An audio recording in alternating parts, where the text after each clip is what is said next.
Hi అండి, అందరికీ నమస్తే. నా ఊపిరి నీవే సఖ్య పార్ట్ 109. అతని చర్యకు ఆమె బుర్రలోకి రక్తం ఎక్కినట్టు చెంపలు ఎర్రబడ్డాయి. అంజలి అక్కడే గడ్డ కట్టుకుపోయింది. ఆర్య ఆమె పెదవులపై పెట్టిన ఆ ముద్దు తప్ప ఆమెకేమీ అనిపించలేదు. ఆమెను తక్కువగా చూడనని చూపించడానికి అతను ఒక సుదీర్ఘమైన ఆతృతతో కూడిన ముద్దులో మునిగిపోయాడు. అంజలి బుర్రలో అంతా శూన్యం. ఆమె తనను పూర్తిగా అతని ఆధీనంలోకి వదిలేసింది. ఆర్య ఆమెను విడిచిపెట్టినప్పుడు ఆమె నుదుటి కానించి తగ్గు గొంతుతో, బొంగురుపోయిన గొంతుతో అన్నాడు, విను అంజలి, నేను నిన్ను అసహించుకోవట్లేదు, కాబట్టి నువ్వు కూడా నన్ను అసహించుకోకూడదు. నీ గతం నాకేంటి అనేది అనవసరం. నాకు కావాల్సింది నీ భవిష్యత్తులో ఉండడమే, నీకు బన్నీకి తోడుగా ఉండటమే. ఆ క్షణంలో అంజలి ముఖం అదుపు లేకుండా ఎర్రబడింది. ఆమె కోపంతో అతన్ని దూరం తీసి అతని వైపుకు తీక్షణంగా చూసింది. ఇతనికి పిచ్చి పట్టిందా? వాళ్ళు కంపెనీ ఎంట్రన్స్ ద్వారం దగ్గర ఉన్నారు. ఎవరైనా చూస్తే ఈ అపార్థాన్ని ఆమె ఎప్పటికీ తొలగించుకోలేదు. మిమ్మల్ని హెచ్చరిస్తున్న ఆర్య, అంజలి అకస్మాత్తుగా బెదిరించింది. మీరు నన్ను ఇలా ముట్టుకోకుండా ఉంటే మంచిది, లేకపోతే నన్ను పెళ్లి చేసుకుంటావు. అంజలి మాట తనే పూర్తి చేస్తూ ఆర్య వెకిలిగా నవ్వాడు. ఆ మహిళ మాటలు రాక అతని వైపుకు చూస్తూ నిలబడిపోయింది. కాసేపటి వరకు అతన్ని ఖండించడానికి ఆమెకు మాటలు రాలేదు. అందుకే వెనక్కి తిరిగి పక్కనే ఉన్న వాణిజ్య విధి వైపుకు నడిచింది. ఈసారి ఆర్య ఆమె వెంట పడలేదు. అప్పటికే అతను శాంతించాడు. ఇక ఆమె ఆత్మహత్య ఆలోచనలు చేయదని నమ్మాడు. అన్నిటికంటే ఆమెకు తన కొడుకు అంటే ప్రాణం. అలాంటి పని చేయదు. మరోవైపు అంజలి ముఖం ఎర్రబడక ఒక కేఫ్లో కూర్చుంది. ఇందాక మిమ్మల్ని ఎవరు చూడలేదు కదా, వాళ్ళు ముద్దు పెట్టుకోవటం ఎవరు చూసి ఉండకూడదని ఆమె మౌనంగా ప్రార్థిస్తుంది. లేకపోతే ఆమెకి ఆఫీస్లో పనిచేయలేదు. ఆర్య సందర్భం ఏదైనా సరే ఆమెను వాడుకుంటున్నాడు. అందుకు అతను చాలా చెడ్డవాడు. ఆమె చల్లటి కాఫీ కప్ వచ్చినప్పుడు అంజలి ఒక చిన్న గుక్క తీసుకుంది. ప్రస్తుతం నవంబర్ నెలలో చలికాలం చివరిలో ఉన్నారు కాబట్టి ఒక కప్పు చల్లటి కాఫీ ఆమె నరాలను శాంతపరచడానికి సరిపోతుంది. ఇందాక ఆమెకు వచ్చిన ఆకస్మిక కోపం చిన్నప్పటి నుండి అనుషపై ఆమెకు పేరుకుపోయిన ద్వేషం వల్లే. ఇక ఆమె భరించలేకపోయింది. ఇప్పుడు ఆలోచిస్తే ఆమె బాధపడాల్సిన అవసరం లేదు. అన్నింటికంటే ఆమె తనను తానే బాధ పెట్టుకుంటుంది. ఆ క్షణంలో ఆమె ఫోన్ మోగింది. ఆమె నాన్న నుండి కాల్ వస్తున్నట్లు తెలియచేసింది. తను విసిరిన షోల్డర్తో అనుషకు గాయమైందని ఆమె అసలు ఊహించలేదు. హలో నాన్న, అంజలి కాల్ తీసింది. నీకు అనుషకు మధ్య ఏం జరిగింది? అంజలి, మీరిద్దరు గొడవ పడ్డారా? ప్రకాష్ నిందించే గొంతుతో అడిగాడు. అవును, నేను అనుకోకుండా ఆమెను గాయపరిచాను. అంజలి క్షమాపణ చెప్పింది. ఆ క్షణంలో అవతల నుండి సుభద్ర కోపంతో కూడిన గొంతు వినిపించింది. అంజలి, నా కూతురి జీవితాన్ని నాశనం చేద్దాం అనుకుంటున్నావా? ఇప్పుడు దాని ముఖం గీరుకుపోయినందుకు సంతోషంగా ఉందా? ఆ మాట వినగానే అంజలి కనుబొమ్మలు ముడివేసింది. నాన్న ఇంట్లో ఉన్నారా? నువ్వు ఎప్పుడూ నా కూతురు అనుషాన్ని వేధిస్తూనే ఉంటావు. దానికి ఎందుకంత కష్టమైన జీవితం? అది పనిలో చేరి 2 రోజులు కూడా కాలేదు, అప్పుడే దాన్ని గాయపరిచేశావు. హద్దు మీరకు అంజలి, సుభద్ర విసుగ్గా అంది. మాటలు రాని అంజలి కళ్ళు తిప్పింది. సుభద్ర దొంగ దొంగని అరిచినట్టు నటిస్తుంది. ముందు నీ కూతురు నన్ను పనిలో ఎలా నిందించిందో అడగండి. అంజలి వెనక్కి తగ్గకుండా బదులిచ్చింది. అనుష స్వభావం నీకు తెలియంది కాదు కదా, అది కాస్త ముక్కుసూటిగా ఉంటుంది. కొన్నిసార్లు అవసర విషయాల్లో తలదూరుస్తుంది. అంత మాత్రాన దాని ఉద్యోగం నుండి తీసేసి గాయపరిచే హక్కు నీకు లేదు. ఆ గీత దాని ముఖం మీద మచ్చపడితే నేను నిన్ను ఎప్పటికీ క్షమించను. సుభద్ర తన కూతురి చర్యలను సమర్థిస్తూ విసురుగా గాలి వదులుతూ అంది. సరే చాలులే, వాళ్ళ గొడవ అంత పెద్దదేమీ కాదు. ప్రకాష్ ఏడుస్తున్న సుభద్రను ఓదార్చాడు. ఇంకేం లేకపోతే నేను ఫోన్ పెట్టేస్తున్నాను, వెళ్ళొస్తానా? అంజలికి సుభద్ర నాటకాలు చాలనిపించింది. ఆమె తన నాన్న ముందు అమాయకంగా నటిస్తూ ప్రకాష్ హృదయంలో అంజలి స్థానం ఏంటో తెలియపరచాలి అనుకుంది. ఆఫీస్లో ఆర్య అంజలి గురించిన రూమర్స్ అణచివేసి 3 ఉద్యోగులను పనిలో నుంచి తీసేశాడు. ఒక్క రోజులోనే అతను అంజలి సవతి సోదరితో పాటు మరి 2 మహిళల సిబ్బందిని కూడా తీసేశాడు. అతని చర్యలు మిగతా సిబ్బందిని భయపెట్టాయి. ఇకెవరూ అంజలి గురించి చెడుగా మాట్లాడడానికి ధైర్యం చేయలేదు. ఆ మహిళ ఆఫీస్కు తిరిగి వచ్చినప్పుడు ఆమె ముందు ఎవరు ఒక మాట కూడా మాట్లాడడానికి ధైర్యం చేయలేరు. కానీ అంజలి వెనకాల అందరూ ఆసక్తిగా దొంగచూపులు చూడటం మానలేదు. ఆర్య గారు ఆమెను ఎలా సమర్థించారో చూస్తూ ఉంటే ఆమె నిజంగా అతనితో సంబంధంలో ఉందా? ఈ రోజు జరిగిన సంఘటన తర్వాత ఆ రూమర్ నిజమేనని అనిపించింది. కావేరి, జాగ్రత్త. ఆర్య గారితో ఒక రాత్రి ఉంటే ఎంత బాగుంటుందో. ఇది చాలా మంది అమ్మాయిలు ఉద్యోగుల మనసులోని మాట. ఆర్య గారికి అంజలి దక్కడం చూసి చాలా మంచి మగ ఉద్యోగులు అసూయతో కుమిలిపోయారు. అంజలి తలనొప్పితో తన ఆఫీస్లో కూర్చుంది. ఆ సమయానికి ఆమెలోని స్ఫూర్తి అంతా ఆవిరైపోయింది. అంతకు ముందు వీధిలో జరిగిన ముద్దు గురించిన ఆలోచనలే ఆమె మనసంతా నిండిపోయాయి. ఆర్య కేవలం తన దయకు బదులు తీర్చుకుంటున్నాడా, లేక నిజంగానే తనని ఇష్టపడుతున్నాడా? ఇక ప్రకాష్ గారి ఇంట్లో అనూష అద్దంలో తన వాచిన ముఖాన్ని చూసుకుంటూ కోపంతో పళ్ళు కొరుకుతుంది. అంజలి నా ముఖాన్ని పాడు చేయాలని చూసింది. నా అదృష్టం బాగోకపోయి ఉంటే నా ముఖం మీద పెద్ద ఘాటు పడి ఉండేది. నిన్నంత తేలిగ్గా వదలను అంజలి. ఈ రోజు జరిగిన అవమానానికి రెట్టింపుగా బదులు తీర్చుకుంటాను అని బుసకొట్టింది. అనుష అంజలిని తిట్టుకోవడం అయ్యాక ఆమె తన ఫోన్ తీసి కావేరి నెంబర్కి డైల్ చేసింది. హలో అనుష, కావేరి ఎప్పట్లాగానే స్నేహంగా పలకరించింది. కావేరి, ఈ రోజు నాకేం జరిగిందో తెలుసా? అంజలి నా ముఖాన్ని దాదాపు పాడు చేసింది. ఆ మాట వినగానే కావేరి చాలా ఆశ్చర్యపోయింది. ఆమె తొందరగా మీ ఇద్దరి మధ్య ఏం జరిగిందని అడిగింది. దాని గురించి ఏం మాట్లాడలే అని అంటూనే అనుష జరిగిందంతా వివరించింది. అయితే తన ఆర్య కోసమే సౌందర్య జ్యువెల్స్ లో పనికి వెళ్ళాలని మాత్రం చెప్పలేదు. బదులుగా తనకు ఒక ఉద్యోగం అవసరమని చెప్పింది. ఏంటి, నువ్వు సౌందర్య జ్యువెల్స్ లో 2 రోజులు పనికి వెళ్ళావా? కావేరి షాక్ అయింది. కానీ గత 2 రోజులుగా తను ఆ కళాగారానికి వెళ్ళినందుకు మరింత ఊపిరి పీల్చుకుంది. నేను అక్కడ కేవలం కొంత అనుభవం సంపాదించాలి అనుకున్నాను, కానీ అంజలి నన్ను కంట్లో నడిచేలా చూస్తుందని ఊహించలేదు. నా ముఖాన్ని పాడు చేయటమే కాకుండా అవకాశాన్ని వాడుకుని నన్ను ఉద్యోగంలో నుంచి తీసేసింది అని విసుగ్గా అంది అనుష. అదే సమయంలో గర్వంగా నవ్వుతూ, అయితే నేను కూడా తనను వదలలేదు. నేను కంపెనీ మొత్తానికి తన ఒక హౌస్ డెస్క్ గా పనిచేసిందని, క్లబ్ లో కస్టమర్లను అలరించిందని, 5 ఏళ్ల క్రితం ఒక హోస్ట్ తో ఉందని కూడా చెప్పాను. ఇప్పుడు కంపెనీ అంతా తనని చూసి నవ్వుకుంటున్నారు అని చెప్పింది.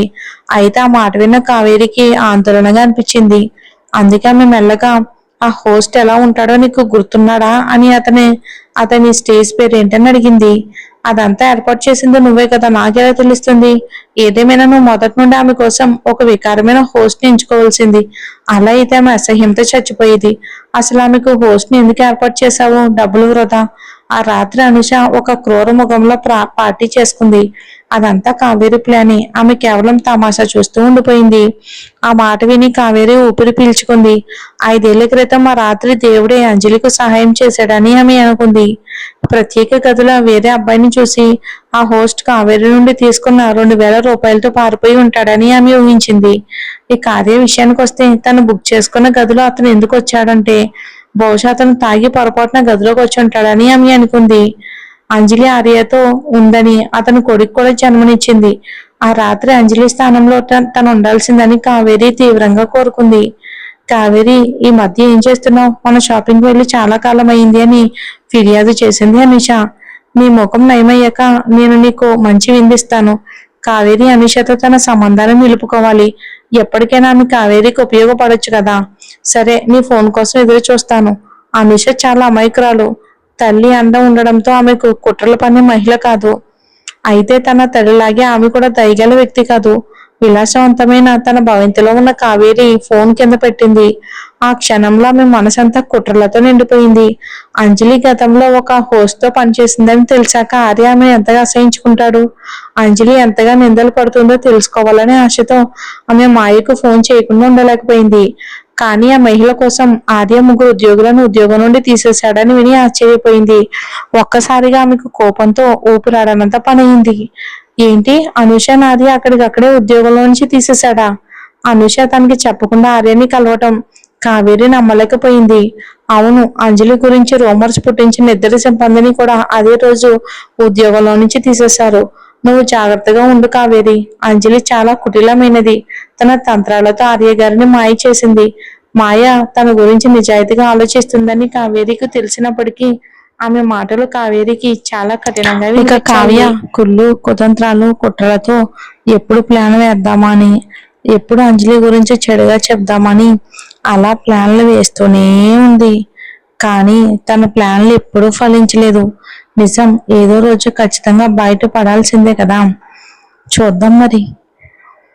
అంజలి గురించి ఆర్య అంజలి ఇద్దరు కూడా వెళ్ళి స్కూల్ నుండి బన్నీని తీసుకొచ్చారు. ఆ టైంలో ఇద్దరు ఏమీ మాట్లాడుకోలేదు. నిశ్శబ్దం రాజ్యం వెళ్ళింది. ఆర్య ఎలాగైనా అంజలి నుండి నిజం తెలుసుకోవాలి అని అనుకున్నాడు. ఎలా అయితేనేం వచ్చిన తర్వాత అంజలి వంటగాన్ని ప్రిపేర్ చేస్తుంది. బన్నీ ఆడుకుంటున్నాడు. భోజనాలన్నీ అయిపోయిన తర్వాత అంజలి బన్నీని పడుకోబెట్టింది. ఇక ఆర్య అంజలి దగ్గరకు వచ్చి, అంజలి నిజం చెప్పు, అందరూ నీ గురించి అలా మాట్లాడుకుంటే నాకు బాధగా ఉంది, కానీ నేను నమ్మట్లేదు. నీ జీవితంలో ఏం జరిగిందో నాతో చెప్పు, నేను ఎప్పటికీ నీకు తోడుగా ఉంటాను అని చెప్పాడు. ఇక ఆ ఆర్య మాటలకి అంజలి మనసులోనే బాధపడింది. ఎందుకు ఇలా జరుగుతుంది, ఆర్యతో నేను ఎందుకు అంత కఠినంగా ఉండలేకపోతున్నాను అని. ఆర్య అంజలి దగ్గరకు వచ్చి తనని సోఫాలో కూర్చోబెట్టి, నిజం చెప్పు అంజలి అని తన చేతులతో తన మీద ప్రమాణం చేయించుకున్నాడు. అయితే ఇక అంజలి కూడా 5 ఏళ్ల క్రితం ఏం జరిగిందో అంజలి చెప్పడం మొదలుపెట్టింది. అయితే 5 ఏళ్ల క్రితం కావ్య అనుష చేసిన కుట్ర వల్ల తను ఎలా బలైపోయినాను అని చెప్పింది. కావ్య గురించి కూడా ఆర్యకి మొత్తం నిజం తెలిసిపోయింది. కావ్య కుట్రలు పన్నాగాలు అన్ని. ఆ మాటలు విని ఆర్య ఒక్కసారిగా ఆశ్చర్యపోయాడు. ఇంతకీ ఆ రూమ్ లో ఉన్నది నేనే కదా అని మనసులో అనుకున్నాడు. కానీ అంజలితో చెప్పలేదు. ఒకవేళ చెప్తే అంజలి ముందే దూరం అయిపోతుంది అని. కానీ తాగిన మత్తులో అలా చేశాడు ఆర్య. తనని పెళ్లి చేసుకున్న తర్వాత చెప్దామని. అయితే దానికంటే ముందు ఇక బన్నీ ఇక బన్నీకి ఆర్యకి డిఎన్ఏ టెస్ట్ చేయించుకోవాలి అని అనుకున్నాడు, తండ్రిగా నిర్ధారింపుకి. అయితే బన్నీ తల వెంట్రుకలు, ఆర్య తల వెంట్రుకలు టెస్ట్ చేయించాడు. తండ్రిగా నిర్ధారణ జరిగింది. ఇక టెస్ట్ లో నిజం తెలిసిపోయింది. ఆర్య కూడా చాలా ఆనందంగా అనిపించింది, బన్నీయే తన కొడుకు అని. ఇంకా కావేరికి విషయాలు ఏమీ తెలియదు. లగ్జరీ లైఫ్ అనుభవించాలని చూస్తుంది, పనులతో పనులు చేయించుకుంటుంది. అయితే ఆర్య చాలా కోపంగా కావేరి దగ్గరికి వెళ్ళాడు. కావ్య నటిస్తూ, ఆర్య నిన్ను చూసి ఎన్ని రోజులు అవుతుంది అని ప్రేమగా హత్తుకుంది. ఇక ఆర్య ఒక్కసారిగా లాగిపెట్టి అటు ఇటు కొడుతూ కొడుతూ అన్నాడు, ఇన్నాళ్ళు అంజలి ప్లేస్ లో ఉండి నువ్వు నన్ను మాయ చేశావు, నాకు నిజం మొత్తం తెలిసిపోయింది. అంజలి మొత్తం చెప్పింది అని చెప్పాడు. ఇంతకీ నువ్వు ఎందుకు ఇలా చేశావు, బండియే నా కొడుకు, ఆర్య అంజలి నా భార్య, అర్థమైందా. కావ్యకి ఒకసారి కాలి కింద భూమి కనిపించినట్టు అయిపోయింది. ఇన్నాళ్ళు తనపై తనంతా ఆస్తి అంతా అనుభవించింది, అంతా పోయింది అని కోపంతో రగిలిపోయింది. అయితే హరి ఈ విషయం ఎక్కడితో వదలకూడదని పోలీసులకు చెప్పి కావ్యను అరెస్ట్ చేయించాడు. కావ్య ఎంత ప్రాధేయపడినా సరే ఆర్య ఒప్పుకోలేదు. ఇన్నాళ్ళు తన కాని డబ్బు అనుభవించింది, ఇప్పుడు జైల్లో చెప్పుకుంటూ తింటుంది. మరి నిజం ఎప్పటికైనా తెలియాల్సిందే కదా. ఇక ఆ రోజు సాయంత్రం మళ్ళీ ఆర్య అంజలి బన్నీని స్కూల్ నుండి తీసుకొచ్చి అంజలి ఇంటికి వెళ్లారు. అంజలి రేపు నేను ఒక ముఖ్యమైన చోటుకి తీసుకువెళ్తాను అని చెప్పాడు. అంజలి కూడా సరే అని అంది. ఇక ఉదయం అవగానే ఆర్య అంజలిని ఒక చోటుకి తీసుకుని వెళ్ళాడు. అక్కడ ఆల్రెడీ అన్ని ఏర్పాట్లు చేసేసాడు పెళ్లి చేసుకోవడానికి. అయితే అంజలిని ఒక గుడికి తీసుకువెళ్లి దండం పెట్టుకుంటూ ఉండగా కళ్ళు మూసుకున్నప్పుడు ఆర్య ఒక్కసారిగా అంజలి మెడలో తాళి కట్టాడు. తను కళ్ళు మూసుకుంటూ ఉన్నప్పుడు ఒక్కసారిగా అంజలి కళ్ళు తెరిచేటప్పటికి తన మెడలో తాళి ఉండడం చూసింది. ఒక్కసారిగా ఆర్యని చూసి ఆశ్చర్యపోయింది, ఎందుకు ఇలా చేశారు అని. బలవంతంగా నన్ను ఎందుకు పెళ్లి చేసుకున్నారు, నా జీవితంలో జరిగిన తర్వాత ఏ మగాడికి కూడా చోటు లేదు అనుకున్నాను, మీరు ఎందుకు ఇలా చేశారు. అంజలి నీకు నేనంటే ఇష్టం, ఆ విషయం నాకు తెలుసు, అయినా నువ్వు బయటికి చెప్పట్లేదు, ఇలా ఎంతకాలం అని సాగదీస్తావు. అందుకే ఒకవేళ నేనంటే నీకు ఇష్టం లేకపోతే చెప్పు అన్నాడు. అంజలి కూడా మౌనంగానే ఉంది. ఈ కార్య జరిగిందంతా కూడా చెప్తాడు. 5 ఏళ్ల క్రితం నీతో నేనే ఉన్నాను అని, అది తాగిన మైకంలో అలా జరిగింది అని, కావేరిని కూడా పోలీసులకు అప్పచెప్పాను అని. అంజలి ఒక్కసారిగా ఆశ్చర్యపోయింది. అందుకే తనకు అనిపించేది, బన్నీ ఆర్య ఎందుకు ఒకేలా ఉన్నారు, ఆర్యతో నాకు ఎందుకు ఈ అనుబంధం అని తనలో తానే చాలాసార్లు ప్రశ్నించుకుంది. అందుకే ఇక అంజలి కూడా ఒక్కసారిగా ఆశ్చర్యపోయింది. ఈ విషయం ముందే చెప్తే నాతో పెళ్లి ఒప్పుకోవని ఇలా చేయవలసి వచ్చింది, కానీ అది నేను కావాలని చేయలేదు, తాగిన మైకంలో జరిగింది అని అన్నాడు. ఇక ఇదంతా కూడా నేను ఎంక్వైరీ చేశాను, కావ్య ఆడిన నాటకంలో నువ్వు మోసపోయావు, అలాగే అనుష కావ్య కలిపి నేను మోసం చేశారు అని మొత్తం అంతా అదే జరిగిందంతా చెప్పాడు చాలా ప్రేమగా. ఇక ఆ టైంలో అంజలికి బాగా అర్థమైంది. అంజలి కూడా విధికి తల వంచగా తప్పలేదు. ఈ విషయం అందరికీ కూడా తెలిసింది. ప్రెస్ మీట్ కూడా పెట్టాడు ఆర్య. అంజలి ఆర్యలు పెళ్లి చేసుకున్నారు, బన్నీ తన కొడుకు అని. ఈ విషయం తెలిసి అందరిలో చాలా క్వశ్చన్స్ వచ్చాయి, కానీ ఆర్య ఏమీ చెప్పలేదు. ఇక న్యూస్ చూసి అంజలి చాలా పగతో రగిలిపోయింది. సుభద్ర కూడా ఇక వాళ్ళ నాన్న చాలా హ్యాపీగా ఫీల్ అయ్యారు. ఇక అలా గడుస్తున్న కొద్దీ అంజలి ఆర్యలు కూడా ఒకటయ్యారు. ఆర్య ప్రేమ నిజమైనది కాబట్టి అంజలి దక్కింది. ఆర్య, అంజలి, బన్నీ ఒక ఫ్యామిలీ అయ్యారు. ఉమ్, ఇక నిఖిల్ కూడా ఈ విషయం తెలుసుకుని చాలా హ్యాపీగా ఫీల్ అయ్యాడు. అంజలికి ఒక మంచి ఫ్రెండ్ గా ఉండిపోయాడు. ఎప్పటికీ కూడా నిజమే తెలుస్తుంది, నిజమైన ప్రేమ గెలుస్తుంది అంటారు ఇదే. ఈ స్టోరీని ఆదరించిన ప్రతి ఒక్కరికి కూడా థ్యాంక్ యూ అండి. ఈ స్టోరీ ఇక్కడితో ఎండ్ అయిపోయింది. ఇంకా శుభం కార్డ్ వేసేసాను. ఇంక ఈ స్టోరీని సాగదీయటం ఇష్టం లేక అలానే మరో సరికొత్త స్టోరీతో మళ్ళీ మీ ముందుకు వస్తాను. ఇంతవరకు ఆదరిస్తున్న ప్రతి ఒక్కరికి థ్యాంక్ యూ సో మచ్.